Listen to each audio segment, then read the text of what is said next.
Aujourd'hui, je mesure la main de ma patiente pour le gant de compression Jobst Elvarex, notre gant de compression en tricotage rectiligne sur mesure, conçu pour l'œdème des mains et des doigts. Cette vidéo est conforme aux directives de l'École professionnelle fédérale allemande de technique orthopédique. En bon professionnel de la santé, je désinfecte mes mains et les instruments utilisés pour prendre les mesures. Les mètres rubans, la carte de mesure, le mètre-doigt et le crayon Kohl.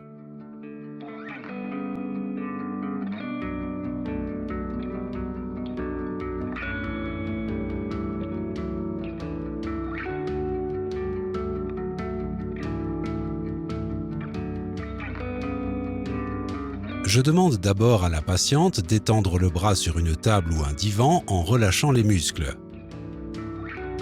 Pour déterminer le point de mesure A, je marque les plis de flexion les plus proches de la base du petit doigt et de l'index. À l'aide de la carte de mesure que j'aligne entre ces deux points, je détermine le point de mesure A.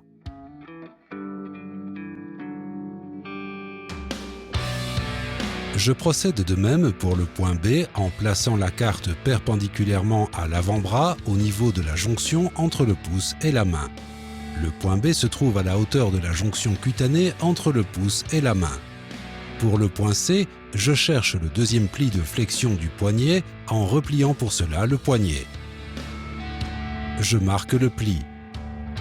Je détermine l'extrémité du gant à partir du point de mesure C1 qui se trouve en général à au moins 6 cm du point C. Ici, je choisis de faire un revers de 8 cm de long. En partant du point A, je déroule le mètre ruban entre les points marqués sur le bras et je reporte les longueurs dans le formulaire de commande. Ensuite, je commence par mesurer la circonférence de la main en veillant bien à ne pas serrer le mètre. Pour déterminer la circonférence CA, je tourne la main paume vers le bas afin de m'assurer qu'elle ne se referme pas lorsque je positionnerai le mètre ruban. Je place le mètre ruban à la hauteur où se trouvent les jointures sur le dos de la main. Je répète ce geste pour noter la circonférence au niveau de la jonction cutanée entre le pouce et la main.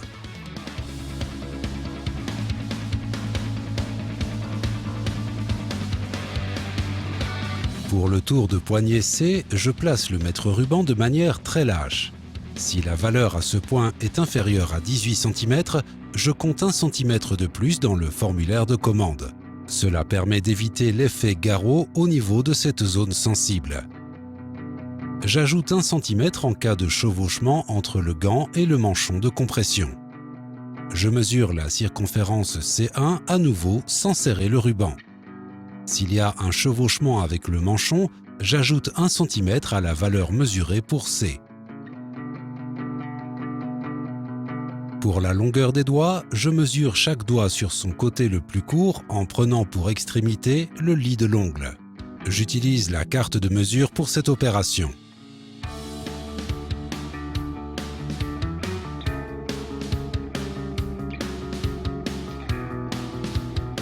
Pour l'annulaire en particulier, il convient de veiller à prendre la mesure sur le côté le plus court.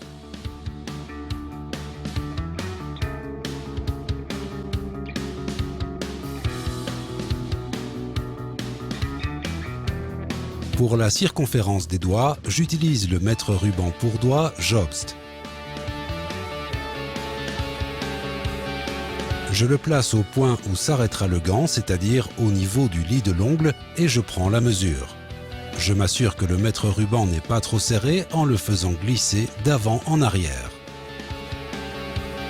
Pour la mesure à la base du pouce, je fais bouger le doigt pour déterminer où se trouve l'articulation et je marque ce point d'une croix. Ensuite, je forme une boucle avec le mètre ruban traditionnel autour de cette articulation. Je relève 8,2 cm au niveau du milieu de ma croix. Pour les 4 autres doigts, je procède comme d'habitude.